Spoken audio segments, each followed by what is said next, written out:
السلام عليكم، اهلا بكم في قناتي. اللهم صل وسلم وبارك على سيدنا محمد.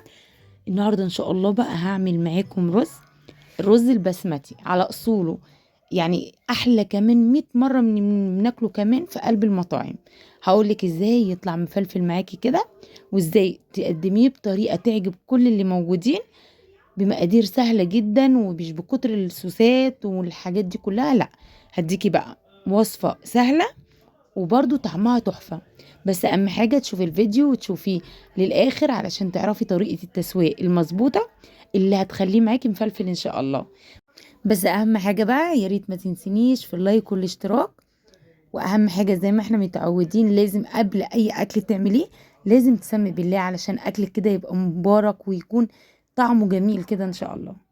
يلا بقى نسمي بالله. بسم الله الرحمن الرحيم. ومعايا المقادير: معايا كيلو من الرز البسمتي. الرز البسمتي كذا نوع، انا جايباه النوع الوسط، جايبه كيلو. ومعايا 3 جزرات كده متوسطين. ومعايا كمان بصلايه وسط، ما تكبريش البصلايه، والبصلايه اهم حاجه تبقى مخرطاها ناعمه، يعني انا مش عايزاها تبقى باينه في الرز.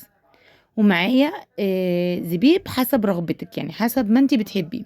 ومعايا بقى سوداني ومكسرات، يعني انا مكسرات قليله شويه فزودتها بالسوداني العادي. معايا بقى التوابل بتاعتي: كركم، قرفة، ملح، فلفل اسود، حبهان، ورق لورا.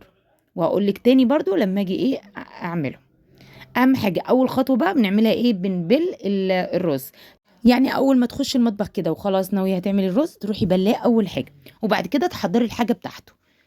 بجيب بقى طاسة كده على النار، واحط فيها معلقتين زيت، ما تكتريش زيت علشان ده اللي هحمر فيه او هحمص فيه المكسرات بتاعتي. واروح بقى منزله، ما استناش لما الزيت يسخن جامد جدا، عشان لو عملتي كده وجيتي بقى نزلتي المكسرات بتاعتك هتلاقيها خدت لون على طول. لا، وهو بارد كده تروحي منزله عليه المكسرات بتاعتك. اهم حاجه بقى ما تسيبيش وتروحي بقى تلفي في قلب المطبخ وبعد كده ترجعي للسوداني هتلاقيه شايط. لا، حطيه على النار وقفي جنبيه، مش هياخد منك 5 دقايق. اول ما ياخد اللون الذهبي كده ما تستنيش لما يتحمر قوي، تروحي منزله شويه صغيرين من الزبيب علشان يديني طعم حلو. هقلبهم كده بقى لحد ما تلاقي الزبيب اتنفخ كده او كبر شويه، يبقى كده خلاص زي الفل معاك. يبقى كده خلاص، ما تسيبوش تاني علشان ما يديكيش لون وحش. اهم حاجه بقى ان انت ما تسيبوش في الطاسه او في الحله وتسيبيه، هتيجي تلاقيه اللي تحت محمر قوي واللي فوق زي بلونه يعني. لا، اول ما يتحمر تروحي للضمان، تروحي نقلاه في قلب الطبق. انا معاكم اهو خطوه خطوه. نيجي بقى خلاص يعني المكسرات عشان التزيين ونحطهم على جنب. هجيب بقى حله كده واحط فيها شويه زيت. انا ما استخدمتش سمنه عشان يبقى خفيف ومفلفل. هتستخدمي معلقه يعني حوالي 3 4 معالق كده من الزيت، ما تكتريش. واحط البصلايه مع بقى الورق اللوري والحبهان. الحبهان ما تحطوش سليم كده، يعني اكسريه كسره كده وتروحي حطاه. الخطوه دي بقى جميله، بتديكي ريحه جميله، يعني البصل كده يبقى ريحته حلوه من التوابل. لما الاقي البصلايه دبلت، انا مش عايزاها تحمر ولا تصفر ولا اي حاجه، تدبل خالص كده، تروحي منزله عليه الجزر. الجزر انا بشره، ما تخافيش مش هيبان خالص في الرز. هقعد اقلب فيه بقى لحد ما الاقيه قل خالص، يعني يدبل خالص كده. زي ما قلت لك لازم تقعدي تقلبيه. هننزل بقى بقيه كميه الزبيب. طب ليه انا ما عملتش الزبيب كله في قلب المكسرات؟ هقولك.